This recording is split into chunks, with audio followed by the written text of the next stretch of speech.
Go and spread the good news to the ends of the earth.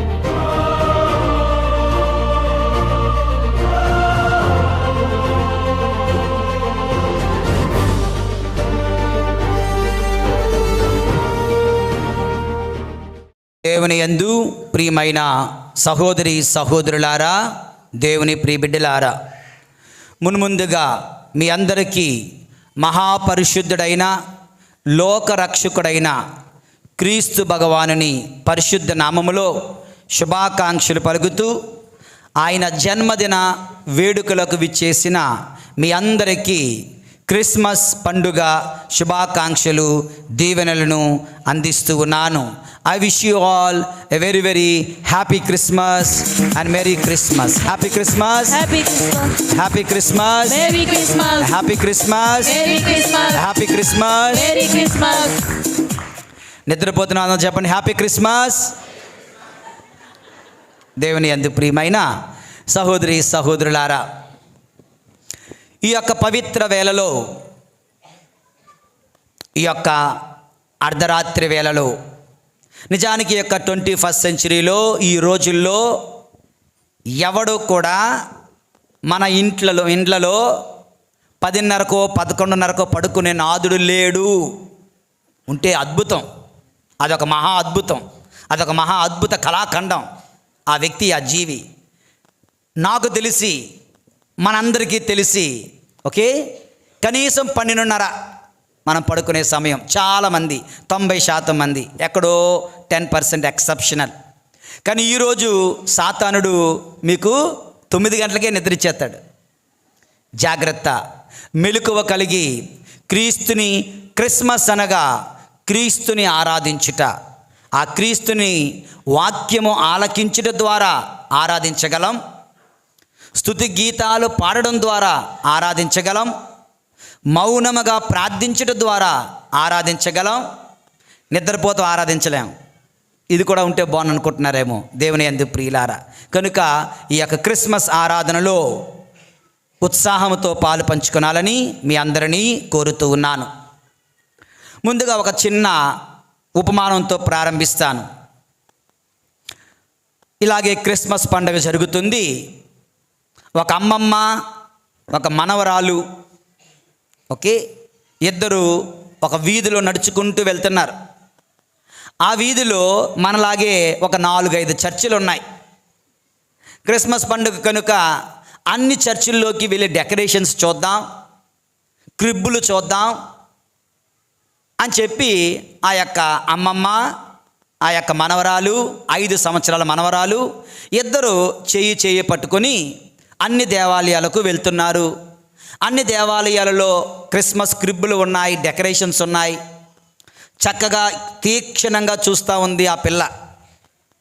అమ్మమ్మ అంటుంది, చూడరా మనవరాలా, ఎంత బాగున్నాయో కదా, డెకరేషన్స్ క్రిబ్బులు ఎంత బాగున్నాయో కదా.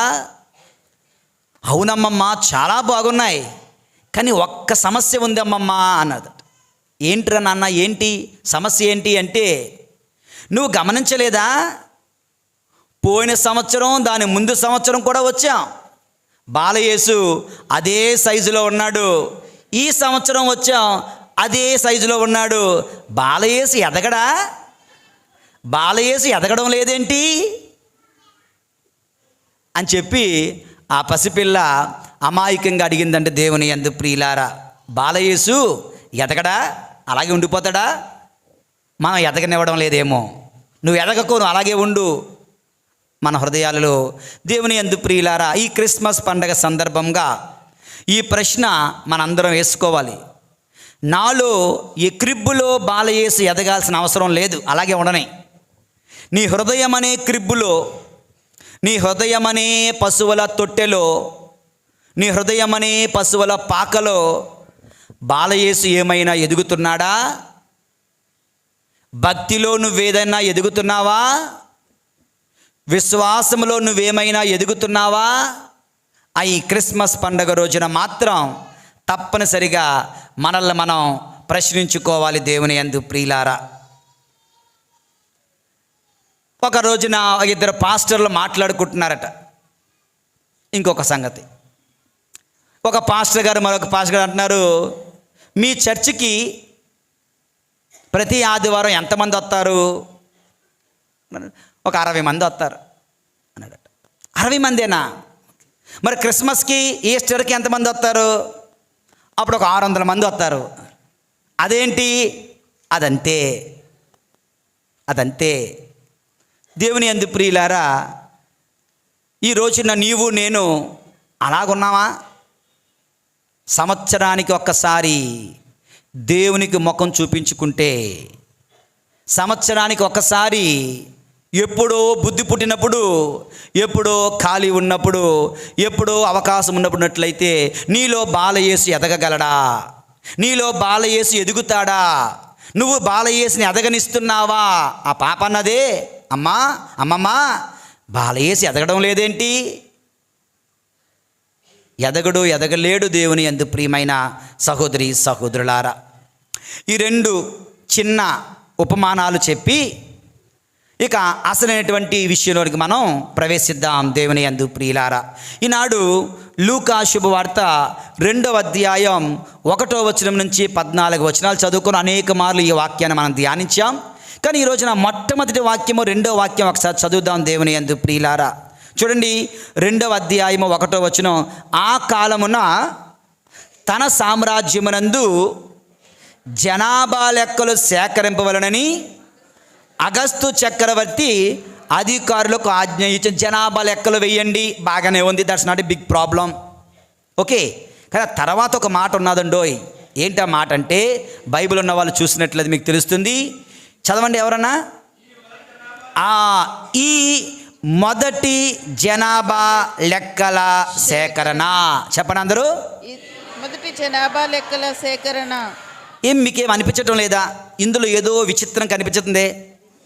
ఈ మొదటిసారి జనాభా లెక్కల సేకరణ జరుగుతుందంటే దేవుని యందు ప్రియమైన సహోదరి సహోదరులారా, అప్పటి వరకు జనమంటే లెక్కే లేదు, జనమంటే విలువే లేదు, మనుషులంటే విలువ లేదు, మనిషికి విలువ లేదు, మనిషికి లెక్క లేదు. అటువంటి లెక్కలేని మనిషికి లెక్క ఇవ్వడానికి, లెక్క తేల్చడానికి, విలువ లేని మనిషికి విలువనివ్వడానికి, విలువలు నేర్పించడానికి, విలువలు సమకూర్చడానికి ఆ దైవ కుమారుడు మన మధ్యకు వేం చేసి వస్తున్నారు. దేవుని యందు ప్రియమైన సహోదరి సహోదరులారా, ఆయన రాకతో జనాభా లెక్కలు, ఆయన రాకతో జనమైన మనుష్యులమైన మనకు విలువ ఆయన తీసుకొని వస్తున్నాడు. దేవుని యందు ప్రియులారా, లెక్కలు తీసుకొస్తామంటే మనం తెక్క వేషాలు వేస్తున్నాం, మనం తెక్కలోల్లా ప్రవర్తిస్తూ ఉన్నాం. ప్రభు తప్పిపోయిన దానిని 99 + 1 తప్పిపోయింది, 99 ఉన్నాయి. అయినా లెక్క తప్పిపోయిన ఆ ఒక్క గొర్రె పిల్ల కోసం ఈ మంచి కాపరి వెళ్తున్నట్లుగా మన తెక్కలు కుదర్చడానికి, మన లెక్కలు సరిచేయడానికి, మనకు విలువనివ్వడానికి, తన రాజ్యములో మనల్ని చేర్చుకొనడానికి ఆయన వస్తున్నాడు. ఆ మహానుభావుని పుట్టినరోజు పండుగను ఈ రోజున మనము కొనియాడుతూ ఉన్నాం. దేవుని యందు ప్రియులారా, మనకు విలువనివ్వడానికి వచ్చిన యేసయ్యకు, మనకు లెక్క ఇవ్వడానికి, లెక్క చూపడానికి వచ్చిన యేసయ్యకు ఈ రోజున గట్టిగా చప్పట్లు కొట్టి పుట్టినరోజు శుభాకాంక్షలు తెలియచేద్దాం. Happy Christmas, happy Christmas, happy Christmas. దేవుని యందు ప్రియమైన సహోదరి సహోదరులారా, సిద్ధంగా ఉన్న అన్ని సమయంలో మీరు ఎప్పుడు పిలుస్తానో అంత సిద్ధంగా ఉండాలి, ఓకే. సో మొట్టమొదటి అంశం మనం నేర్చుకున్నాం ఏంటంటే, బాలయేసుని ఎదగనివ్వాలి. బాలయేసు ఎదగాలి అంటే అప్పుడప్పుడు కాదు, సంవత్సరానికి ఒకసారి కాదు, ప్రతి ఆదివారము దేవుడి చిత్తమైతే ప్రతిరోజు ఆయన సన్నిధిలో ఉన్నప్పుడు ఆయన మనలో విశ్వాసము రూపేణ, ప్రేమ రూపేణ పరిశుద్ధ క్రైస్తవ జీవితంలో ఆయన ఎదగగలడు. ఇది మొదటి అంశం. ఇక రెండవది, జనాభా లెక్కలు మొట్టమొదటిసారి ప్రారంభమయ్యాయి ఆయన పుట్టుకతో. అనగా జనమైన మనకు, మనుషులమైన మనకు విలువనివ్వడానికి, దారి తప్పిపోతున్న మనకు దారిని చూపడానికి, లెక్క సరికి లేకుండా మనకు లెక్కలు సరిచేయడానికి, మరలా ప్రభుని మార్గములో చేర్చడానికి ఆయన వస్తూ ఉన్నారు, ఆయన జన్మిస్తున్నారు.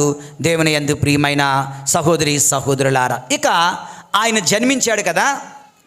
లూకా శుభవార్త 2వ అధ్యాయం 1 చదివాం కదా. ఇప్పుడు మత్తయి శుభవార్త 1వ అధ్యాయం 1వ వచనం చదవండి ఎవరైనా. మత్తయి శుభవార్త. అబ్రహాము కుమారుడగు దావీదు కుమారుడైన యేసుక్రీస్తు వంశావళి. దేవుని యందు యేసు ప్రభు ఒక వంశములో పుట్టాడు. ఎక్కడ పుట్టాడు? అలా అందరూ చెప్పండి, ఎక్కడ పుట్టాడు? గట్టిగా. ఒక వంశములో. యేసుక్రీస్తు ఒక వంశములో పుట్టాడు. ఎవరి వంశములో పుట్టాడు? అబ్రహాము కుమారుడగు దావీదు కుమారుడగు యేసుక్రీస్తు వంశావళి. అంటే అబ్రహాము వంశములో యేసు ప్రభు పుడుతున్నాడు, దావీదు వంశములో యేసు ప్రభు పుడుతున్నాడు. దేవుని యందు ప్రియులారా, అందులోనే 18వ వచనం ముందు 17వ వచనం అనుకుంటాను అంటున్నారు, ఒక వాక్యం ఉంటుంది. అబ్రహాము నుండి దావీదు వరకు 14 తరములు. దావీదు నుండి బాబిలోనియా ప్రవాసం వరకు 14 తరములు. బాబిలోనియా ప్రవాసము నుండి అక్కడి నుంచి క్రీస్తు వరకు 14 తరములు గడిచినవి. మొత్తం ఎన్ని? 43 తరాలు. దేవుని యందు ప్రియులారా, 43 తరాలలో ఆఖరి వాడిగా, వంశోద్ధారకుడుగా ఆయన జన్మిస్తున్నాడు. ఆయన వంశాన్ని, దావీదు వంశాన్ని, అబ్రహాము వంశాన్ని తీర్చిదిద్దడానికి, ఉద్ధరించడానికి, విలువనివ్వడానికి, ఆశీర్వాదం కొని తేవడానికి ఆయన ఆ వంశంలో పుడుతున్నాం. మనందరం కూడా మన కుటుంబంలో పుట్టాం, మన వంశంలో పుట్టాం. కానీ చాలామంది ఆ కుటుంబ పరువును ఏం చేస్తారు? భ్రష్టపరిచేస్తారు. అంటారు చాలామంది, నా కడుపుని ఎలా పుట్టావురా నువ్వు? కొంతమంది నవ్వుతున్నారంటే నిజమేమో. నా కడుపున చెడ పుట్టావురా నువ్వు అన్నట్లు కొంతమంది జీవిస్తే, నేను ఏ పుణ్యం చేసుకుంటే ఈ కుమారుడు పుట్టాడో అలా అన్న తల్లిదండ్రులు ఉన్నారా? దేవుని యందు ప్రియులారా, ఈ రోజున యేసు ప్రభు ఒక వంశంలో పుట్టాడు. యేసు ప్రభు ఆ వంశానికి తలమానికమయ్యాడు. యేసు ప్రభు ఆ వంశాన్ని ఉద్ధరించాడు. యేసు ప్రభు ఆ వంశానికి కీర్తిని తెచ్చాడు. యేసు ప్రభు ఆ వంశానికి మేలును చేశాడు, ఆశను తెచ్చాడు. మరి నీవు నేను మన వంశంలో పుడుతున్నాం కదా, మన కుటుంబంలో పుడుతున్నాం కదా, మన కుటుంబ పేరు ప్రఖ్యాతులు, పరువు ప్రతిష్టలు నిలుపుతున్నామా? భ్రష్ట పట్టించేస్తున్నామా? దిగజారు చేస్తున్నామా? దేవుని యందు ప్రియులారా, కనుక ఈ రోజున మన ధ్యానాంశం ఏమిటంటే, యేసుక్రీస్తు వంశావళి నేర్పుతున్న క్రిస్మస్ పాఠాలు. చెప్పండి అందరూ. నడుపుతున్న క్రిస్మస్ పాఠాలు. కొంచెం సౌండ్ తగ్గుతుంది, కొంచెం గట్టిగా చెప్తారు అందరూ. యేసుక్రీస్తు వంశావళి నేర్పుతున్న క్రిస్మస్ పాఠాలను ఈరోజు మనం నేర్చుకుందాం. దేవుని యందు ప్రియులారా, యేషువా వందనం, యేషువా స్తోత్రం. Praise the lord, praise the lord, praise the lord. Hallelujah, hallelujah, hallelujah. నిజంగా నీకే కనుక యేసు ప్రభు అంటే ఇష్టం ఉంటే, నీకే కనుక యేసు ప్రభు అంటే ప్రేమ ఉంటే, చెవులు రిక్కించి ఈ వాక్యాన్ని ఆలకిస్తావు, ఈ ఆరాధనలో పాలు పంచుకుంటావు. ఏదో నామకే వాస్తు, ఏదో మాట వరసకు, ఏదో అందరూ గుడికి వెళ్తున్నారు కనుక నేను గుడికి వెళ్ళాలి కదా అన్నట్టు నువ్వు గుడిలో ఈరోజు ఉన్నావంటే, you will not pay attention, you will feel dizzy. పడుకుని పోతావు, నువ్వు నిద్రపోతావు. ఎందుకంటే రోజు నిద్రపోయే మనిషివి కాదు నువ్వు. ఇక్కడ ఈరోజు స్పెషల్, ఎందుకంటే ఆ యేసు ప్రభు అంటే నీకు ఇష్టం లేదు కనుక. నిజంగా ఆయన అంటే ప్రేమ ఉంటే ఓకే, ఆయన గురించి తెలుసుకొనడానికి, ఆయన్ను ఆరాధించడానికి, ఆయన ఇంకా ఎక్కువగా ప్రేమించడానికి నువ్వు సిద్ధపడతావు, ఇష్టపడతావు. దేవుని యందు ప్రియులారా, ఎక్కువ కాదు, చాలా టూకీగా కొన్ని విషయాలు చెప్తాను, జాగ్రత్తగా ఆలకించండి. దేవుని యందు ప్రియులారా, మొట్టమొదటి పాఠం, ప్రభు మనకు నేర్పుతున్న పాఠం ఏంటండి చూస్తే, మత్తయి శుభవార్త 1వ అధ్యాయము 1వ వచనమే మరొక్కసారి మనం చదువుకుందాం. దేవుని యందు నా తర్వాత చెప్పండి. దావీదు కుమారుడును అబ్రహాము కుమారుడును అయినా యేసుక్రీస్తు వంశావళి. ఎందుకు పరిశుద్ధాత్మ దేవుడు ఎంతో ఖచ్చితంగా ఈ ఇద్దరు పేర్లు కంపల్సరీగా రాయించాడు? బైబిల్ రాసింది ఎవరు? Who is the author of the Bible? There are two authorships. Number 1, divine author, Holy Spirit. Number 2, human author, man, ఒక మనిషి. లూకా గారు, మత్తయ్య గారు, మార్కు గారు, యోహాను గారు. పరిశుద్ధాత్మ దేవుని ప్రేరణ, మానవ కృషితో బైబిల్ రాయబడింది కనుక పరిశుద్ధాత్మ దేవుడు ఈ మానవుని ప్రేరేపించాడు. మత్తయిని తప్పనిసరిగా ఈ 2 పేర్లు పెట్టు అని. ఏంటి ఆ 2 పేర్లు అంటే, అబ్రహాము కుమారుడును దావీదు కుమారుడైన యేసుక్రీస్తు వంశావళి. ఈ మొట్టమొదటి వచనం మనకేం నేర్పిస్తుందో ఒకసారి జాగ్రత్తగా ఆలకించండి. దీని స్టోరీ ఏంటంటే, దేవుడు అబ్రహాముకి ఒక వాగ్దానం చేశాడు. దేవుని యందు ప్రియులారా, ఏంటి ఆ వాగ్దానం? ఇదిగో అబ్రహాము, నీ వలన సమస్త జనులు ఆశీర్వదింపబడతారు. ఏమని?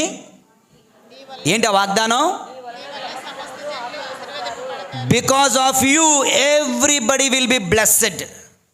నీ వలన సమస్త జాతులు, లోకంలో ఉన్న అన్ని జాతులు ఆశీర్వదింపబడతాయి అని ఒక వాగ్దానం చేశాడు. అది ఈ రోజున అబ్రహాము కుమారుడు యేసుక్రీస్తు వంశావళి అంటే, ఈ రోజున యేసు నామములో సర్వమానవాళ్ళని దీవిస్తున్నాం. యేసు నామములో దేవుడు సర్వ ప్రపంచంను దీవింతురుగాక, సర్వ మానవాళిని దీవింతురుగాక అని రోజుకి 1,00,000 సార్లు, కోట్ల సార్లు ప్రపంచమంతటా గురువులు, వ్యక్తులు, మనుషులు, విశ్వాసులు, భక్తులు పలుకుతూనే ఉన్నారు. నెరవేరిందా లేదా? అబ్రహాము కుమారుడైన యేసుక్రీస్తులో, యేసుక్రీస్తు నామములో సర్వలోకము దీవించబడుతుంది. అబ్రహాముకు చేసిన వాగ్దానం అతని కుమారుడైన యేసు ప్రభునిలో నెరవేరుతుంది. దీని అర్థం ఏమిటంటే, మొట్టమొదటి పాఠం ఏమిటంటే, ఈరోజు క్రిస్మస్ పండుగ నేర్పే మనకు మొట్టమొదటి పాఠం ఏమిటంటే, దేవుడు తన వాగ్దానాలను నెరవేర్చువాడు. చెప్పండి అందరూ. దేవుడు తన వాగ్దానాలను నెరవేర్చువాడు. మరొకసారి, దేవుడు తను చేసిన వాగ్దానములను నెరవేర్చువాడు. దేవుడు తను చేసిన వాగ్దానములను నెరవేర్చువాడు. సింపుల్ గా కావాలంటే, నమ్మదగిన దేవుడు మన దేవుడు. చెప్పండి. నమ్మదగిన దేవుడు మన దేవుడు. ఎవరండి మనం ఆరాధిస్తున్నాం? నమ్మదగిన దేవుణ్ణి ఆరాధిస్తున్నాం. ఎవరు పుట్టినరోజు అండి ఈరోజు? నమ్మదగిన దేవుని పుట్టినరోజు పండుగను మనం కొనియాడుతూ ఉన్నాం. దేవుని యందు ప్రియులారా, who is that baby Jesus in that manger? Is a faithful God, is a loyal God. ఆయన నమ్మదగిన దేవుడు. దేవుని యందు ప్రియులారా, సో అబ్రహాముకు చేసిన వాగ్దానం నెరవేరింది. రెండవది, దావీదుకు దేవుడు ఒక వాగ్దానం ఇచ్చాడు. ఏంటి ఆ వాగ్దానం అంటే, దావీదు, నీ వంశము కలకాలము ఉంటుంది. దావీదు, నీ సింహాసనము కలకాలము నా పక్కనే ఉంటుంది. దావీదు, నీ రాజ్యమునకు అంతమే ఉండదు అన్నాడా? దేవుడు దావీదుతో వాగ్దానం చేశాడు, నీ రాజ్యమునకు అంతము ఉండదు అని. ఇప్పుడు గబ్రియేలు సన్మంస్కుడు వచ్చి మరియమ్మతో అంటున్నాడు, ఆయన మహనీయుడై మహోన్నతుని కుమారుడని పిలవబడును, ఆయన రాజ్యమునకు ఎగ్జాక్ట్లీ. ఆయన రాజ్యమునకు అంతమే ఉండదు. ఎవరి రాజ్యమునకు?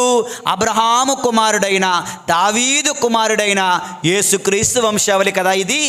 యేసుక్రీస్తు స్టోరీ ఏంటంటే ఆయన రాజు అవుతాడు. తండ్రి దేవుని కుడి పక్కన కూర్చుంటాడు. తండ్రి దేవుని కుడి ప్రక్కన ఆసీనుడై ఉంటాడు. అక్కడ నుండి సర్వలోకము ఆయన పాదాక్రాంతం చేయబడుతుంది. అక్కడ నుండి ఆయన సర్వలోకాలను పరిపాలిస్తున్నాడు. అంటే దావీదుకి ఇచ్చిన వాగ్దానము అక్షరాల యేసు ప్రభునిలో నెరవేరుతుంది. దేవుని యందు ప్రియులారా, hello, praise the lord, hallelujah, hallelujah, hallelujah, hallelujah, hallelujah, హల్లెలూయా. ఈ గొప్ప విషయాలు ఆలకించండి దేవుని యందు ప్రియులారా. అబ్రహాముకు చేసిన వాగ్దానం యేసయ్యలో నెరవేరింది. యేసయ్య నెరవేర్చాడు. దావీదుకు చేసిన వాగ్దానం యేసయ్యలో నెరవేరింది. యేసయ్య నెరవేర్చాడు.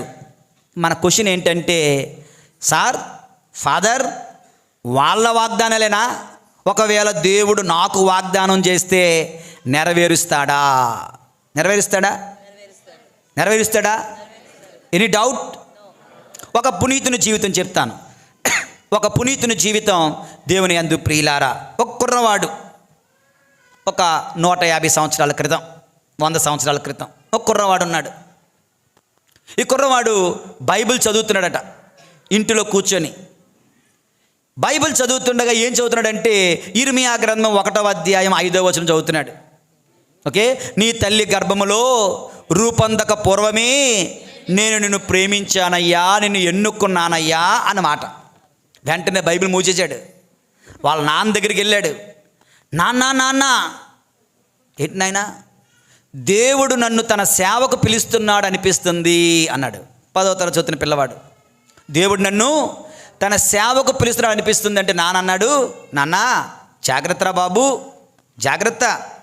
ఈరోజు గురువులను చూసి, గురువు యొక్క హోదా, గురువుకున్న గౌరవం, గురువుకున్న మర్యాద, గురువుకున్న అంతస్తును చూసి గురువు అవ్వాలని కోరుకోకు, దెబ్బతింటావు. ఓకే, వింటున్నారా? దెబ్బతింటావు. నిజంగా దేవుడు పిలిస్తే నువ్వు వెళ్ళు, నాకేం ప్రాబ్లం లేదు అన్నారు. ఎందుకంటే మనకు తెలుసు, అమెరికా నువ్వు వెళ్ళాలనుకో, అక్కడ ఎక్కడుంటావు, ఎన్ని రోజులు ఉంటావు, ఎలాగుంటావు, నీకు ఆస్తుందా, నీ వీసా అన్నీ నువ్వే చూసుకోవాలి. వాడు వీసా లేదంటాడు, పొమ్మంటాడు. అదే ఉదాహరణకు అమెరికా నీకు ఉద్యోగం ఇచ్చిందనుకో, టికెట్ వాళ్ళే తీస్తారు, రూము వాళ్ళే చూస్తారు, వీసా వాళ్ళే పంపిస్తారు, అన్నీ వాళ్ళు చూసుకుంటారు. నువ్వు వెళితే నీకు కష్టమైపోద్ది. వాడు పిలిస్తే, అమెరికా వాడు పిలిస్తే ఈజీ అయిపోద్ది. కనుక నువ్వు బలవంతంగా గురువు అవ్వడానికి ప్రయత్నించకు. నిజంగా దేవుడు పిలిస్తే ఆయనే మొత్తం చూసుకుంటాడు నాయనా అన్నారు. మళ్ళీ కొంచెంసేపు ప్రార్థన చేసి అనుకున్నాడు, నాన్నగారు దేవుడు నన్ను పిలుస్తున్నాడు మనసులో నమ్ముతున్నాను అంటే, అయితే వెళ్ళు నాయనా అన్నారు. వెళ్ళాడు. పెద్ద తెలివైనడు కాదు, కానీ వెళ్ళాడు. చదువుకున్నాడు, చక్కగా రానిచ్చాడు, గురువు అయ్యారు. ప్రసంగాలు చెప్పడం మొదలుపెట్టారు. ఆయన ప్రసంగాలు చెబుతుంటే అప్పుడప్పుడే టీవీ, అప్పుడప్పుడే రేడియో మొదలైంది. అప్పుడప్పుడే టీవీ ప్రారంభమవుతుంది. అప్పుడు రేడియోలో ప్రసంగాలు చెబుతుంటే ప్రపంచంలో ఉన్న నలుమూలల మనుషులు రేడియోల దగ్గరికి వెళ్ళి చెవులు పెట్టేసేవాళ్ళు ఆయన ప్రసంగం వినడానికి. అప్పుడప్పుడే టీవీలు మొదలవుతున్నాయి. టీవీల ముందు కుండిపోయేవారు ఆయన ప్రసంగాలు వినడానికి. దేవుని యందు ప్రియులారా, దేవుడు పిలిచాడు కనుక, ఆయన నమ్మదగిన దేవుడు కనుక, ఆయన మాట ఇచ్చాడు కనుక, మాటకు కట్టుబడి ఉండే దేవుడు మన దేవుడు. ఆ పిల్లవాడి జీవితంలో దేవుడు ఆశ్చర్య కార్యాలు, అద్భుత కార్యాలు చేస్తూ గొప్ప పనిముట్టిగా వాడుకున్నారు. ఎవరైనా చెప్పగలరా పునీతుడి పేరేంపో? పునీత ఫుల్టన్ జెషీన్. రేడియో అనేసరికి గుర్తు రావాలి. రేడియోలలో ప్రసంగాలు చెప్పి, టీవీ స్టార్టింగ్ స్టేజెస్లో ప్రసంగాలు చెప్పి ప్రపంచాన్ని తన ప్రసంగాలతో మంత్రముగ్ధుని చేసినటువంటి గొప్ప పునీతుడు పునీత ఫుల్టన్ జెషీన్ అనే పునీతుడు. దేవుని యందు ప్రియులారా, ఈజ్ ఎ ఫెయిత్ఫుల్ గాడ్. అతని జీవితంలో, ఆ పిల్లవాడి జీవితంలో దేవుడు నెరవేర్చాడు, తన వాగ్దానాలు నెరవేర్చాడు. దేవుని యందు ప్రియులారా, యెహోవావందనం. యేషువావందనం. Praise the lord. Praise the lord. Praise the lord. Praise the lord. Hallelujah. Hallelujah. Hallelujah. Hallelujah. Hallelujah. Hallelujah. ఎప్పుడు అబ్రహాము జీవితంలో నెరవేర్చాడు, దావీదు జీవితంలో నెరవేర్చాడు. ఆయన ఎవరో పునీతుడు కనుక ఆయన జీవితం నెరవేర్చాడు, మా జీవితం నెరవేరుతాడా అన్నా వంకో. దానికి ఒక సాక్ష్యం చెప్తాను, రియల్ విట్నెస్. దేవుని యందు ప్రియులారా, ఏంటో తెలుసా? హైదరాబాదులో ఒక వ్యక్తి ఉన్నాడు. వింటున్నారు అందరూ? హైదరాబాద్లో ఒక వ్యక్తి ఉన్నాడు. ఆయన ఒక ఇల్లు ఓపెనింగ్ పెట్టుకున్నాడు. పెద్ద మెన్షన్, ఓకే, పెద్ద ప్యాలెస్ ఇల్లు ఓపెనింగ్ పెట్టుకొని ఒక ఫాదర్ గారిని పిలిచారు. ఆ ఫాదర్ గారు చెప్పినటువంటి సాక్ష్యమే ఈ యొక్క సాక్ష్యం. దేవుని యందు ప్రియులారా, ఈ ఫాదర్ గారు ఇల్లు ఓపెనింగ్కి వెళ్ళారట. బాగా తెలుసు ఉండడం వల్ల వెళ్తే ఆ ఇల్లు ఓపెనింగ్ అయిపోయింది. కూర్చున్నారు. ఫాదర్ గారితో మాట్లాడుతుంటే తన జీవిత గాథను చెప్పుకుంటున్నాడు. ఫాదర్ గారండి, నేను నా భార్య చిన్న పిల్లలను తీసుకొని హైదరాబాదులో అడుగుపెట్టాం. హైదరాబాద్ అడుగుపెట్టినప్పుడు మాకు ఎవ్వరూ తెలియదు, మాకేమీ తెలియదు. నిరుపేదలం, 3 పూట్ల తినడానికి కూడా ఉండేది కాదు. నేనేం చేసాను తెలుసా? కూలి పనికి వెళ్ళేవాడిని. కూలి పని, సిమెంట్ పని. ఒక మేస్త్రి ఉంటే మేస్త్రి దగ్గర జట్టులో ఒకడిని నేను పనికి వెళ్ళేవాడిని. అలా దేవుడు నన్ను ఈ యొక్క హైదరాబాదులో అడుగు పెట్టనిచ్చాడు. నాకు తెలుసు నా దేవుడు నన్ను లేవనెత్తుతాడని, దీవిస్తాడని. నా దేవుని వాగ్దానాల మీద ఆధారపడి జీవించే ఉండేవాడిని. ఇంతలో కొన్ని రోజుల తర్వాత, కొన్ని నెలలు, సంవత్సరాలు గడిచిన తర్వాత ఒక రోజున మేస్త్రి గారు రాలేదంట డ్యూటీకి. ఆ బిల్డర్ ఎవరు కదా, అర్జెంట్ వర్క్. మీ మేస్త్రి రాలేదా? రాలేదు. నువ్వు చేయగలవా, ఇది కట్టగలవా, ఈ గోడ? కట్టానండి. అయితే కట్టు అన్నాడు. ఆయనకు మేస్త్రి పనిలో అందివేసిన చెయ్యి అంట. ఆయన 2 రోజులు కడితే ఈయన ఒక 3 గంటల్లో కట్టేశాడట. రే, ఆయనకని నువ్వే బాగా చేస్తున్నావు కదయ్యా అన్నారట. సరే, అది అయిపోయిన తర్వాత ఇతనికి కొన్ని పనులు దొరుకుతున్నాయి. ఇతను కొన్ని పనులు చేపడుతున్నాడు. చాలా ఫేమస్. ఆ నోట ఈ నోట ఇతని పేరు వెళ్ళి ఫేమస్ అవుతున్నాడంట. ఫేమస్ అవుతూ ఎక్కువ పనులు వస్తుంటే ఇతను ఒక 10 మంది తాపి మేస్త్రులను పెట్టుకొని, నువ్వు అక్కడికి వెళ్ళి నేను వచ్చి చూస్తాను, నువ్వు ఎక్కడికి వెళ్ళి నేను వచ్చి చూస్తాను, ఇతను పనులు పంపిస్తున్నాడు. కొన్ని రోజులకి ఆయన బిల్డర్గా ఎదిగాడు. ఇంకొన్ని రోజులకి కాంట్రాక్టర్గా ఎదిగాడు. ఇంకొన్ని రోజులకి రియల్ ఎస్టేట్ బిజినెస్కి వెళ్ళిపోయాడు. ఇక వెనక్కి తిరిగి చూస్తే 25 సంవత్సరాలు ముగిసేసరికి ఇప్పుడు హైదరాబాద్లోనే పెద్ద భవంతులు సొంతంగా 4-5 ఆయన సొంతంగా ఉన్నాయి. అనేక మంది ఆయన కింద పనిచేస్తున్నారు. అన్నట్టున్నాడు, నా దేవుడు నన్ను అంచెలంచెలుగా లేవనెత్తుతూ తన వాగ్దానాలన్నీ నా జీవితంలో నెరవేర్చాడు అంటున్నాడు. దేవుని యందు గట్టిగా చప్పట్లు కూడా దేవుని మహిమపరుద్దాం. దేవుని యందు ప్రియమైన సహోదరి సహోదరులారా, సో దేవుని యందు కనుక వెరీ క్లియర్, క్రిస్టల్ క్లియర్. మన దేవుడు ఎవరు, ఎటువంటి దేవుడు, ఎవరు పుట్టినరోజు కొనియాడుతున్నామంటే ఎవరైతే వాగ్దానాలు చేస్తారో, చేసిన వాగ్దానాలు తప్పకుండా నెరవేర్చుకునే దేవుడే మన దేవుడు. ఆయన పుట్టినరోజు పండగకి ఈరోజు మనం వచ్చాం. ఆయన ఆరాధించడానికి మనం ఇక్కడికి వచ్చాం కనుక దేవుని యందు ప్రియులారా, ఈరోజు మనందరి ప్రార్థన ఏంటో తెలుసా? ఓ చిన్నారి బాలయేసువా, నా రక్షకుడా, నీవిచ్చిన వాగ్దానం నెరవేర్చే దేవుడు కదా. నా జీవితంలో నీ వాగ్దానాలు నెరవేర్చు. నా జీవితంలో నీ వాగ్దానం నెరవేర్చు తండ్రి. నమ్మదగిన దేవుడుగా, వాగ్దానం నెరవేర్చే దేవుడుగా నా కుటుంబాన్ని కూడా ఆశీర్వదించు. అబ్రహాముకు చేసిన వాగ్దానం నెరవేర్చుకున్నావు, దావీదుకు చేసిన వాగ్దానం నెరవేర్చుకున్నావు. నాకు, నా కుటుంబానికి చేసిన వాగ్దానం కూడా నెరవేర్చు తండ్రి, నీ చిత్తమైతే. దానికి అనుగుణంగా జీవించే భాగ్యం నాకు ఇవ్వి ప్రభువా అని ప్రార్థిస్తూ ఈ ఆరాధనలో పాలు పంచుకుందాం. దేవుని యందు ప్రియులారా, యేషువా వందనం, యేషువా స్తోత్రం, praise the lord, praise the lord, praise the lord, praise the lord, praise the lord, praise the lord, praise the lord, praise the lord, hallelujah, hallelujah, hallelujah, hallelujah, hallelujah, hallelujah. Okay, ఇది మొట్టమొదటిది. యేసుక్రీస్తు వంశావళి మనకు నేర్పుతున్న మొట్టమొదటి పాఠం. ఆయన వాగ్దానం చేశాడంటే, మాట ఇచ్చాడంటే మాట తప్పకుండా నెరవేరుస్తాడు, మాట తప్పకుండా నెరవేర్చి తీరుతాడు. Is a loyal god, is a faithful god. దేవుని యందు ప్రియులారా. ఇక రెండవది దేవుని యందు ప్రియులారా, మత్తయి శుభవార్త యేసుక్రీస్తు వంశావళిలోనే 1వ అధ్యాయములో 3వ వచనంలో ఒక పేరు ఉంటుంది. పేరేం పేరు? తామారు, ఒక స్త్రీ పేరు. 5వ అధ్యాయంలో 2 పేర్లు ఉంటాయి, రాహాబు, రూతు. 6వ వచనములో బెత్సబా, యూరియా భార్యగు బెత్సబా అని. 16వ వచనములో మరియమ్మ. మొత్తం ఎన్ని పేర్లండి? ఎన్ని పేర్లు? 5 నేమ్. ఓకే, 5 పేర్లు చెప్పండి. ఒకటి చెప్పండి, తామారు, రాహాబు, రూతు, బెత్సెబా, మరియమ్మ. ఓకే, ఈ 5గురిని ఒక గ్రూపులో పెట్టకండి దయచేసి, నేను తట్టుకోలేను. సో చెప్తాం మళ్ళీ, తామారు, రాహాబు, రూతు, బెత్సెబా అండ్ మరియమ్మ. ఈ 5గురిని ఒక లైన్లో పెట్టడం వీలు లేదు. ఎందుకంటే ఈ నలుగురి జీవితం, ఈ నలుగురు స్త్రీలు పాపిష్టి జీవితాలు ఇవన్నీ కూడా.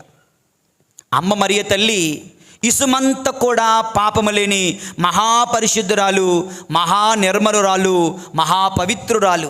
మరి యేసుక్రీస్తు వంశావళిలో ఈ పేర్లు ఎందుకున్నాయి? ఈ పేరుతో ఎందుకు ముగిసింది? అటువంటి పాపిష్టి వాళ్ళ పేర్లు ఎందుకున్నాయి? వీళ్ళ పాపం ఏమిటి చూద్దాం రండి దేవుని యందు ప్రియులారా. మొట్టమొదటిది ఏం పేరు చెప్పాం? తామారు ఒక పాపిష్టురాలు. తన భర్త చచ్చిపోతే మామగారు అంటారు, ఇంటికి వెళ్ళిపో అమ్మా, నాకు ఇంకో కొడుకున్నప్పుడు నేను వచ్చి పెళ్లి చేస్తాను అన్నాడు. కానీ పెళ్లి చెయ్యడు. కనుక ఈమెం చేస్తుంది?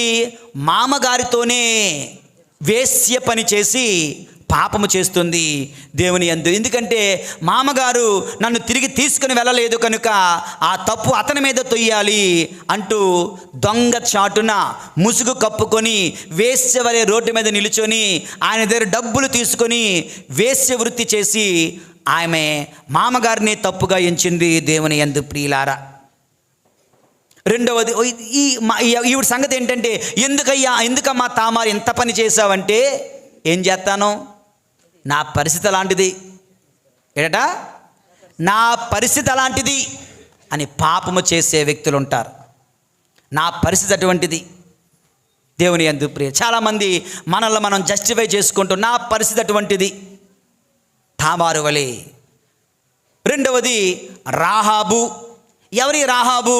ఎరికో గోడల్లో ఇల్లు, ఎరికో గోడల్లో వేశ్య వృత్తి. వేగులు వారు వెళ్ళినప్పుడు వేగులు వారిని దాస్తాది అటక మీద. రాహాబు నువ్వెందుకమ్మా పాపం చేశావంటే, రాహాబు అంటది, నాకు ఇది తప్పు అని, ఇది ఒప్పు అని, ఇది మంచి అని, ఇది చెడు అని, ఇది పాపమని, ఇది పుణ్యమని చెప్పే నాదుడు లేడు నాకు, కనుక నేను పాపం చేసేసాను. నాకు తెలియదండి అంట. చూడండి, నాకు తెలియదండి, ఇది తప్పని తెలియదండి, ఇది పాపని తెలియదండి అనే బ్యాచ్ అన్నమాట. అటువంటి పాపిష్ఠురాలు. మూడవది రూతు దేవుని యందు ప్రియులారా. ఈవిడెవరు? అన్యురాలు.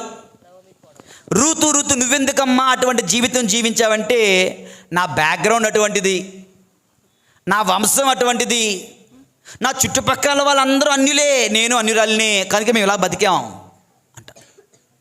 బెత్సెబా అంటది, ఏమ్మా బెత్సెబా నువ్వెందుకు ఇలా చేసావంటే, నేను బలవంతం చేయబడ్డాను, నాకు రాజుగారు కదా, నేను రానైపోతానని ఇష్టంగానే చేశాను. ఇలా ఒక్కొక్కరు నా పరిస్థితి ఇది అని పాపం కట్టుకునేవాళ్ళు, నాకు తప్పు ఒప్పు తెలియదు అని పాపం కట్టుకునేవాళ్ళు ఈ లోకంలో. నా బ్యాక్గ్రౌండ్ని బట్టి నేను పాపం చేస్తున్నాను అనేవాళ్ళు ఈ లోకంలో. నేను బలవంతం చేయబడ్డాను అందుకే పాపం చేశానన్న వాళ్ళు కొంతమంది, ఇష్టపూర్తిగా నేను పాపం చేసిన కొంతమంది. ఇటువంటి వాళ్ళందరూ ఒక ప్రక్క అయితే, అటువంటి వాళ్ళతో ప్రారంభమైన యేసుక్రీస్తు వంశావళి ఎక్కడ ఎండ్ అవుతుంది? మరియ తల్లితో. ఎవరి మరియ తల్లి? మహాపరిశుద్ధురాలు. దీనిని బట్టి ప్రభు ఏం చెప్తున్నారండి అంటే, యేసుక్రీస్తు వంశావళి నేర్పుతున్న పాఠాలు, తామారు లాంటి జీవితం నీదైనా, రాహాబు లాంటి పరిస్థితి నీదైనా, రూతు లాంటి బ్రతుకు నీదైనా, బెత్సబా లాంటి జీవితం నీదైనా మరియమ్మ లాంటి జీవితం వలె మార్చడానికి ఆయన మన మధ్యకు వస్తున్నాడు. దేవుని యందు ప్రియులారా, పాపాత్మల జీవితాలను పవిత్రపరచడానికి, అపరిశుద్ధ జీవితాలను పరిశుద్ధపరచడానికి యేసు ప్రభు ఈ లోకానికి వస్తున్నాడు. రెండో పాఠం ఏంటి? ఆయన రక్షించే దేవుడు. చెప్పండి అందరూ, ఆయన రక్షించే దేవుడు. మొదటిదేంటి నమ్మదగిన చెప్పండి? ఆయన నమ్మదగిన దేవుడు. చెప్పండి, ఆయన నమ్మదగిన దేవుడు. రెండో పాఠం ఏమిటి? ఆయన రక్షించే దేవుడు. ఆయన రక్షించే దేవుడు. దేవుని మనం ఎవ్వరం కూడా దేవుని సన్నిధిలో గొప్పలు చెప్పుకోవడానికి లేదు. Because we are all full of flaws in life, full of sins in life. మనందరము పాపాత్ములమే, మనందరము బలహీనులమే. వాక్యం చెప్తుంది, పౌలు గారు కొరింథీయులకు రాసిన మొదటి లేఖ 1వ అధ్యాయము 29వ వచనం చదవండి ఎవరైనా. పౌలు గారు కొరింథీయులకు రాసిన మొదటి లేఖ 1వ అధ్యాయం 29వ వచనం. ఆ తర్వాత చెప్పండి, దేవుని సన్నిధిలో ఏ వ్యక్తియు గొప్పలు చెప్పుకొనకుండునట్లు ఆయన ఇట్లు చేసెను. అంటే 27వ వచనం చదివితే మనకు అర్థమవుతుంది, వివేకవంతులను సిగ్గుపడినట్లు చేయుటకు లోకమచే అవివేకులుగా భావింపడే వారిని దేవుడు ఎన్నుకొనెను. శక్తిమంతులను సిగ్గుపడినట్లు చేయుటకు లోక బలహీనులుగా భావింపడే వారిని ఆయన ఎన్నుకొనెను. లోకమచే ముఖ్యమైనదిగా భావింపడే వారిని నాశనం చేయుటకు లోకమున అల్పముగా నీచముగా విలువైనదిగా ఎంచేదాన్ని ఆయన ఎన్నుకొనెను. దేవుని సన్నిధిలో ఏ వ్యక్తియు గొప్పలు చెప్పుకోలేడు. దేవుని యందు ప్రియులారా, అంటే పాపపు స్థితి నుండి మనం రక్షించడానికి ఆయన వచ్చాడు. నీచమైన పాప ప్రవృత్తిని మనలో ఉంటే పరిశుద్ధులుగా మార్చడానికి ఆయన మన మధ్యకు వస్తున్నాడు. దేవుని యందు ప్రియులారా, కనుక ఈ రోజున ఆ ప్రభుని ఆరాధిస్తూ వేడుకుందాం. యేసయ్యా, నన్ను కూడా పరిశుద్ధినిగా మార్చుము తండ్రి. చెప్పండి అందరూ, నన్ను కూడా పరిశుద్ధినిగా మార్చుము తండ్రి. తామారు వలె నా పరిస్థితులను బట్టి పాపం చేస్తున్నాను అంటున్నావా? రాహాబు వలె నాకు తెలియక పాపము చేస్తున్నాను అంటున్నావా? రూతు వలె నా పరిస్థితులను బట్టి పాపము చేస్తున్నాను అంటున్నావా? బెత్సెబా వలె ఇష్టపూర్తిగా చేస్తున్నా అంటున్నావా? కానీ అయితే ప్రభు అంటున్నారు, మరియ తల్లి వలె పవిత్రురాలుగా పరిశుద్ధినిగా మార్చడానికి నేను వస్తున్నాను. మనలను పాప మలినము నుండి పరిశుద్ధపరచడానికి వచ్చినటువంటి రక్షకుని యొక్క జన్మదినమును కొనియాడడానికి మనందరం ఇక్కడ చేరి ఉన్నాం. ఆ ప్రభుని శరణు వేడుకుందాం. రక్షణ మార్గములో, పవిత్ర మార్గములో, పుణ్య మార్గములో నడిపించు యేసయ్యా అని దేవుని యందు ప్రియులారా. యేషువా వందనం, యేషువా స్తోత్రం. Praise the lord, praise the lord, praise the lord. Hallelujah, hallelujah, hallelujah. అవును, మన పక్క వాళ్ళకి హ్యాపీ క్రిస్మస్ చెప్పామా? చెప్పలేదు కదా. ఒకసారి నీ పక్క వాళ్ళకి హ్యాపీ క్రిస్మస్ చెప్పండి. Happy Christmas, happy Christmas, happy Christmas. ఒకవేళ ఎవడైనా పడుకుని పోతే నన్ను లేపేసేవరా బాబు అనుకుంటాడు. ఎవరు పడుకోవట్లేదు కానీ praise the lord, praise the lord, praise the lord, praise the lord, praise the lord, praise the lord. Hallelujah, hallelujah, hallelujah, hallelujah, hallelujah, hallelujah. దేవుని యందు ప్రియులారా, నమ్మదగిన దేవుడు మన దేవుడు. ఆయన పుట్టినరోజు పండుగ. రక్షించే దేవుడు మన దేవుడు. ఆయన పుట్టినరోజు పండుగ. మూడవది, దేవుని యందు ప్రియులారా, హెచ్చరించే దేవుడు మన దేవుడు. చెప్పండి అందరూ, హెచ్చరించే దేవుడు మన దేవుడు. హెచ్చరిక దేని గురించి?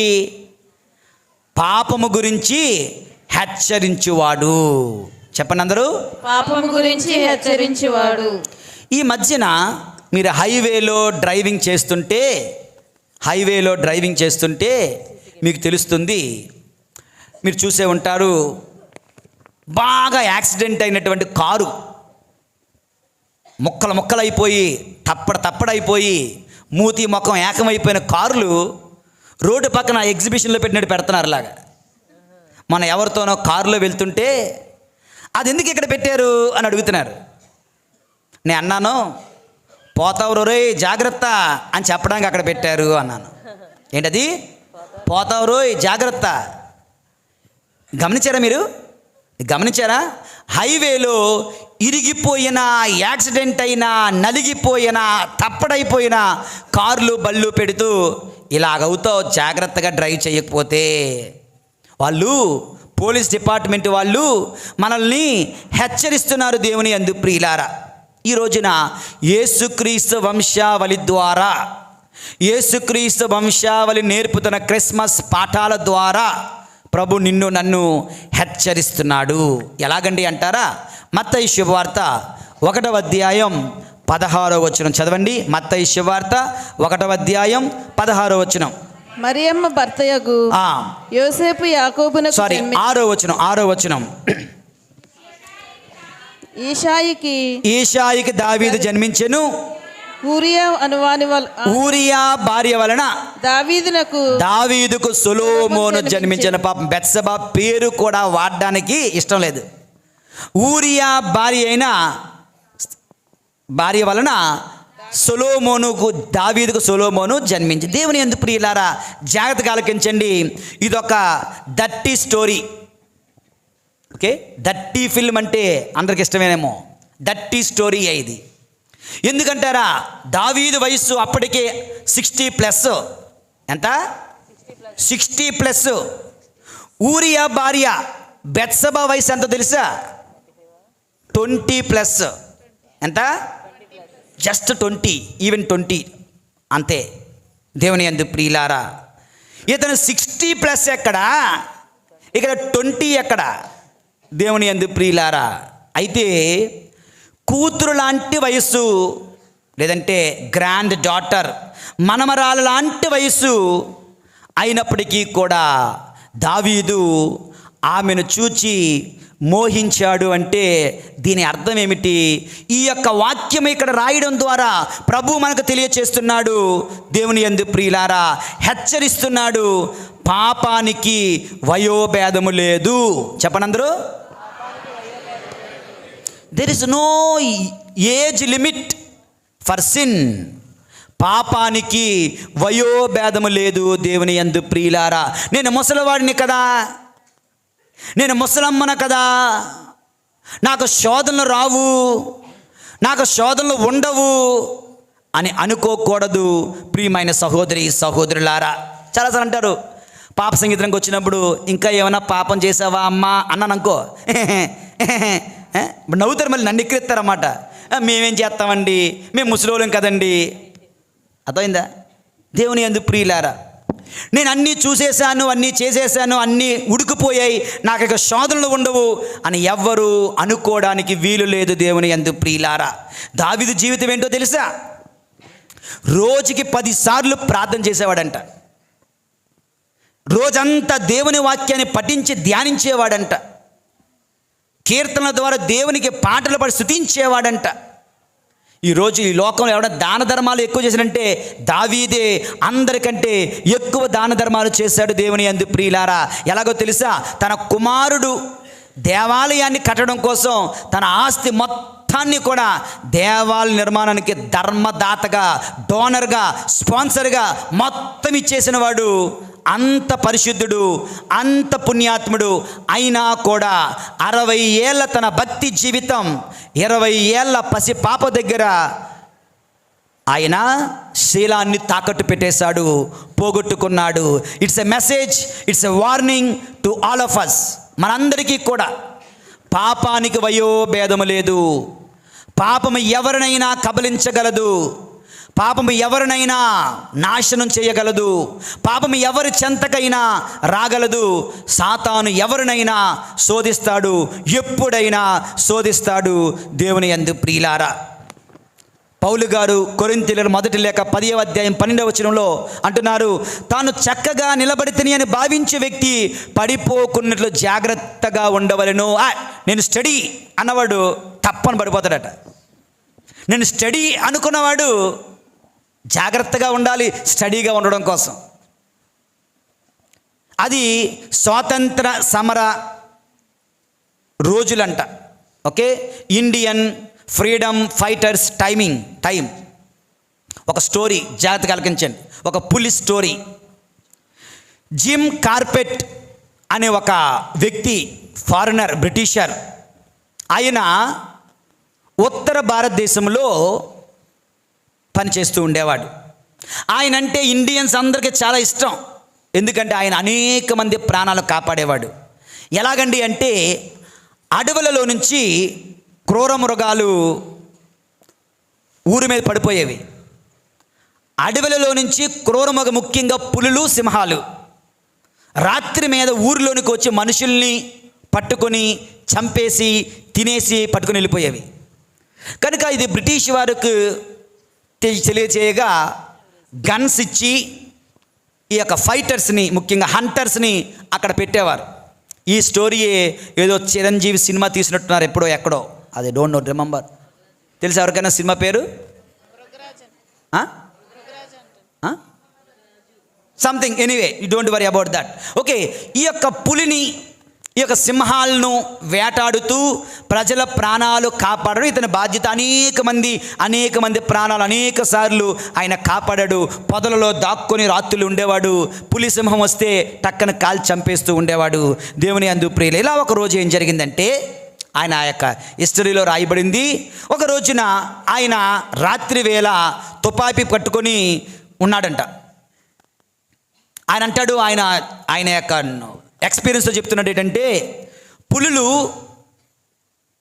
యవ్వన వయసులో ఉన్నప్పుడు 4 కాళ్ళ జంతువులను వేటాడతాయి. ఇంకా పరిగెడతాయి, ఇది పరిగెడుతుంది. కానీ అవి వయసు పెరిగిపోతున్న కొలది, ముసలైపోతున్న కొలది 2 కాళ్ళ జంతువులను వేలాడతాయి. 2 కాళ్ళ జంతువులు అంటే నువ్వు నేనే, మనుషులేం.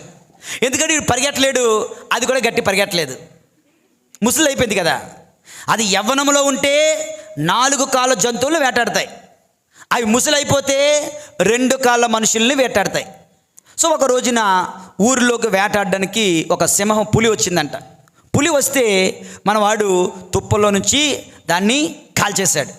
అప్పటికే చాలా కాల్చాడు, రోజును ఏదో ఒకటి పడుతూనే ఉంటుంది. కనుక ఈ పులిని కాల్చేసరికి ఆ పులి వెళ్ళి ఒక పెద్ద నుయ్యిలో, బావిలో పడిపోయింది. నీరు లేని నుయ్యిలో పడిపోయింది. చూశాడు మనవాడు, పడ్డావా, నువ్వే చస్తావులే, 2 రోజుల తర్వాత వస్తాననుకొని వెళ్ళిపోయాడు. 2 రోజుల తర్వాత అందులోకి దిగి దాన్ని టెస్ట్ చేస్తున్నాడు. కర్ర తీసుకొని తోస్తుంటే 2 రోజుల తర్వాత తుపాకీ గుండుతో గాయపడుతున్నా సర్రమని లెగిసి ఇతని మీద అటాక్ చేయబోయిందంట. వెంటనే మళ్ళా పిస్తల్ తీసుకొని మళ్ళీ దాన్ని కాల్చేశాడు. కాల్చేసి మళ్ళీ తుపాకీతో పొడవడం, ఎందుకన్నా మంచిదని మళ్ళీ తుపాకీతో పడడం, కర్రతో పడవడం, చూడడం అది బతికుందో లేదో అని చెప్పి చేసి ఇంక అంతా అయిపోయిన తర్వాత కత్తి తీసుకొని చర్మం ఒలిచేస్తున్నాడు. పులి చర్మం మనందరికీ ఎంత కాస్ట్లీ తెలుసు. పులి చర్మాన్ని ఒలిచేస్తున్నాడు. పులి చర్మం మొత్తం ఒలిచేసాడంట. ఒక్కటి మిగిలిపోయింది ఏంటంటే పులి తోక చర్మం కూడా ఒలిచేస్తున్నాడట. ఒలిచేస్తుంటే పక్కన సార్ ఆ చచ్చిపోయింది, అంతా ఒలిచేశారు కదా, ఇంకా దాన్ని వదిలేయండి అంటే ఆయన అన్నాడంటే, దేవుని యందు ప్రియులారా, ఈ తోక దగ్గర తోక తోలు వలిసేంత వరకు అది చచ్చిందని నేను నమ్మను.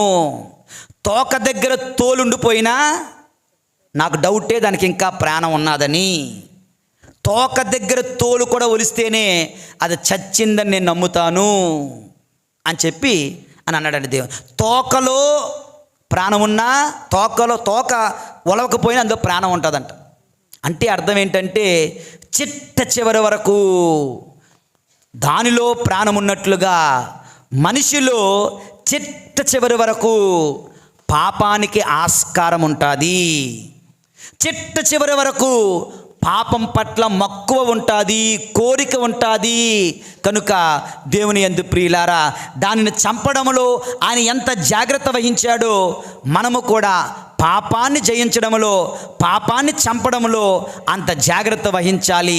వయసు అయిపోయింది కదా, పెళ్ళి అయిపోయింది కదా, పిల్లలు పుట్టేశారు కదా, ఇక నేను ఏ పాపము చెయ్యను అనుకుంటే పాపపు శోధనలు బుసలు కొట్టి మళ్ళీ మనల్ని పాపంలో తోసేస్తాయి.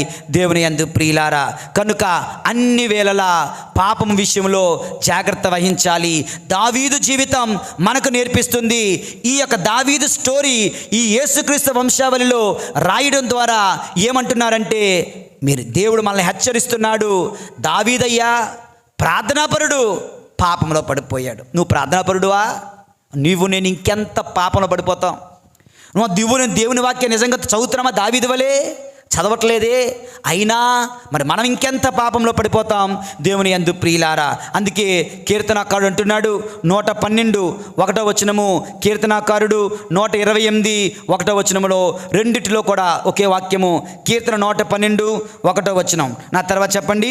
మీరు ప్రభుని స్తుతింపుడు, ప్రభువు పట్ల భయభక్తులు చూపువాడు, ఆయన ఆజ్ఞలను ఆనందముతో పాటించువాడు, ధన్యుడు. ఎప్పుడు కూడా దేవుని పట్ల భయభక్తులు గల నరుడు ధన్యుడు. ఎప్పుడు కూడా దేవుని పట్ల భయభక్తులు కలిగి ఉంటూ జాగ్రత్తగా నడుచుకోవాలి అంటే దేవుడు మనల్ని హెచ్చరిస్తున్నాడు యేసుక్రీస్తు వంశావళి ద్వారా. దేవుని యందు ప్రియులారా, యేషువా వందనం, యేషువా స్తోత్రం. Praise the lord, praise the lord, praise the lord.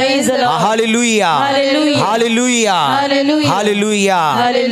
3 పాఠాలు చెప్పాను. 1, నమ్మదగిన దేవుడు మన దేవుడు.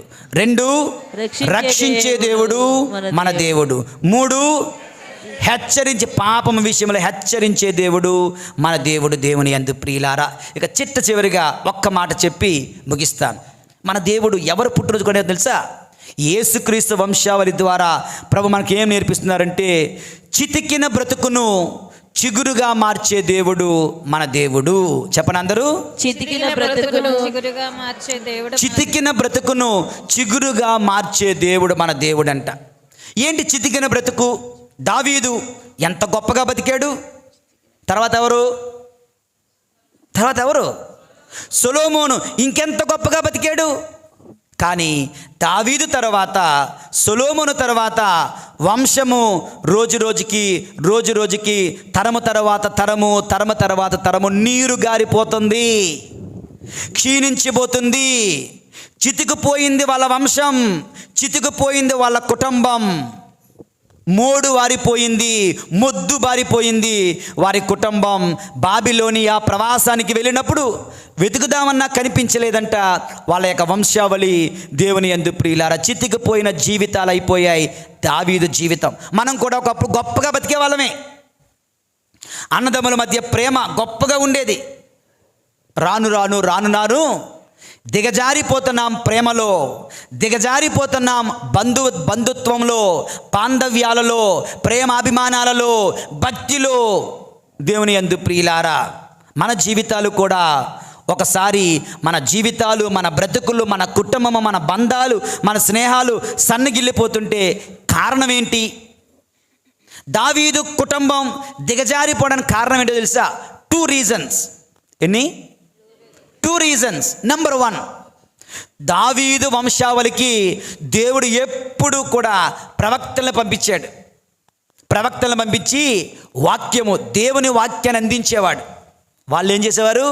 వినేవారు కాదు. దేవుని యందు ప్రియులారా, వినేవారు కాదు. దేవుడు ప్రవక్తను పంపడం, ప్రవక్త దేవుని వాక్యాన్ని ఇవ్వడం, వాళ్ళు మేము వినం పో అనడం. ఈ రోజున కూడా నీ కుటుంబము బ్రద్దలైపోవడానికి, నీ కుటుంబము చితికిపోవడానికి, నీ కుటుంబము నాశనమైపోతున్న కారణం ఏంటో తెలుసా? దేవుని వాక్యానికి చోటు ఇవ్వకపోవడం. దేవుని యందు ప్రియులారా, ఇప్పుడు ఒక పెద్ద సినిమా వేసామనుకో, సమ్మలు లెగిసిపోతారు జనాలు. దేవుని వాక్యం చెప్తే నిద్ర వచ్చేస్తూ ఉంటుంది. వస్తుందా? Praise the lord, praise the lord, praise the lord, hallelujah. మన బ్రతుకులు చితికిపోవడానికి కారణం దేవుని యందు ప్రియులారా, దేవుని వాక్యానికి వాళ్ళు చోటు ఇవ్వలేదు. మనము చోటు ఇవ్వకపోతే మన బ్రతుకులు నాశనం అవుతాయి. రెండవది, వాళ్ళు పాపానికి చోటిచ్చారు. దేవుని వాక్యానికి చోటు ఇవ్వలేదు, కానీ దేనికి చోటిచ్చారు?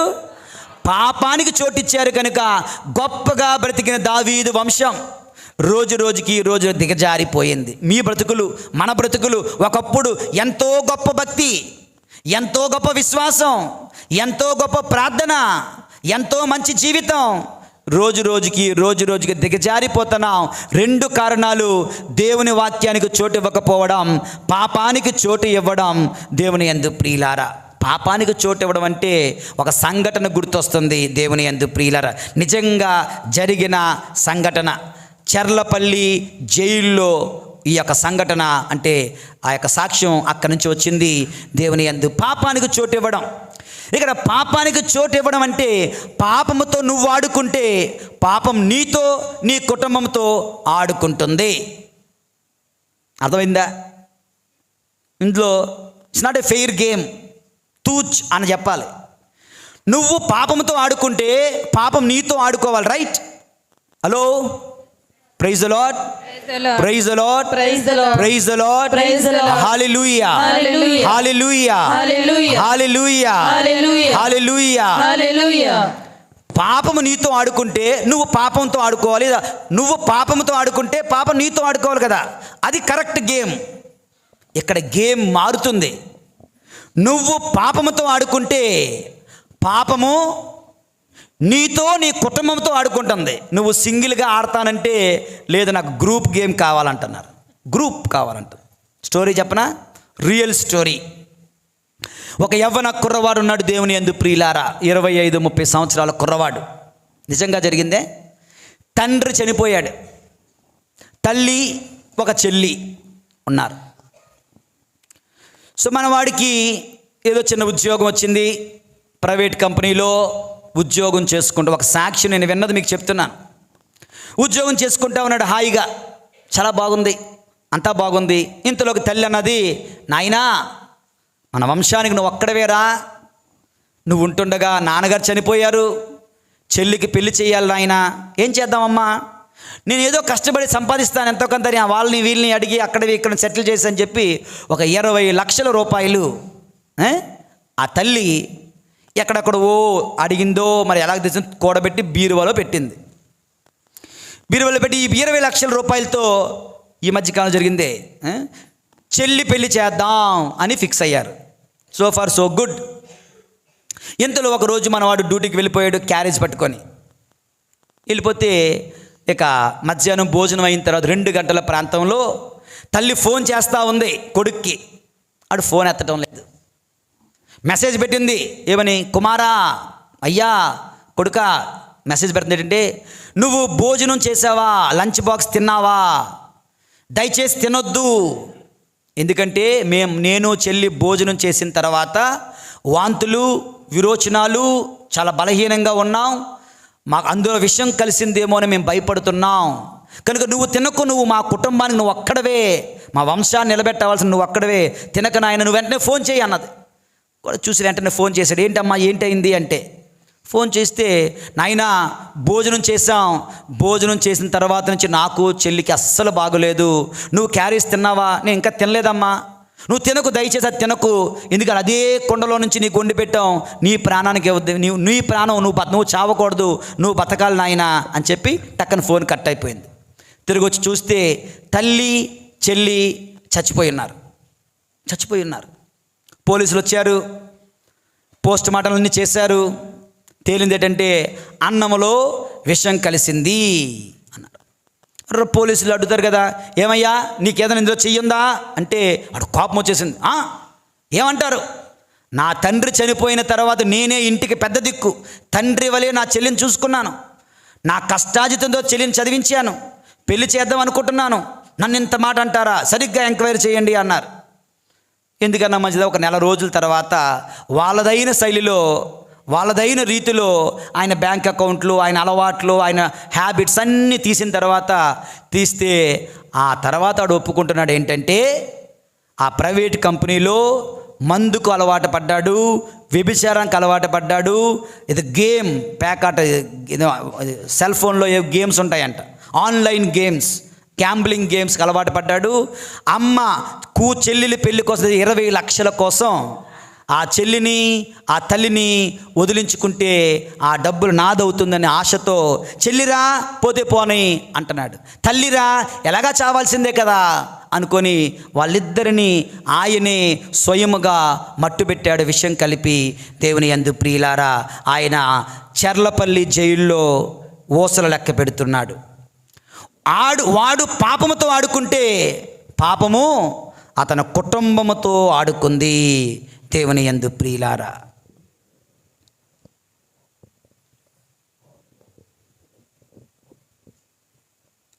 దేవుని వాక్కుకు చోటివ్వండి, పాపానికి చోటివ్వకండి. పాపానికి చోటిచ్చిన మహా గొప్ప వంశం దావీదు వంశం భ్రష్టమైపోయింది, నాశనమైపోయింది. అటువంటి భ్రష్టపట్టినటువంటి దావీదు వంశములో నజరేయుడైన యేసుగా వస్తున్నాడు. నజరేయుడు, నజరేయ అంటే అర్థం తెలుసా? నజరేయ అంటే చిగురించుట అని అర్థం అంట. అంటే నాశనమైపోతున్న దావీదు వంశాన్ని చిగురింప చేయడానికి వస్తున్నాడు దైవ కుమారుడు యేసు ప్రభు. దేవుని యందు ప్రియమైన సహోదరి సహోదరులారా, కనుక మన కుటుంబాలు మొద్దుబారిపోతుంటే, చితికిపోతున్న బ్రతుకులు నీవైతే, నీ బతుకు నా బతుకును చిగిరింప చేయడానికి వస్తున్నాడు దైవ కుమారుడు పశువుల పాకలో బెత్లెహేములో. దేవుని యందు ప్రియులారా, ఈరోజు దివ్య పూజా బలిలో 4 అంశాలు. నమ్మదగిన దేవుడు, దేవా నా యందు నీ వాగ్దానాలు నెరవేర్చు. రక్షించే దేవుడు, పాపినైన నన్ను రక్షించు ప్రభువా. హెచ్చరించే దేవుడు, నన్ను పాపములో పడకుండా హెచ్చరించు ప్రభువా. చితికిపోయిన బ్రతుకులను చిగురింపచేసే దేవుడు, నా బ్రతుకు కూడా చితికిపోయింది దేవా, నా బ్రతుకును, నా కుటుంబాన్ని, నా జీవితాన్ని, మా యొక్క ప్రేమ బంధాలను చిగురింప చేయండి తండ్రి అని ప్రార్థిస్తూ ఈ క్రిస్మస్ ఆనందంలో పాలు పంచుకుందాం. చిన్నారి బాలయేసుని ఆరాధిద్దాం. పరిశుద్ధుడైన దేవుడు మనందరిని దీవింతురుగాక. చిన్నారి బాలయేసు సర్వదా మనల్ని కాచి కాపాడుదురుగాక. పితా పుత్ర పరిశుద్ధాత్మ నామమున ఆమేన్.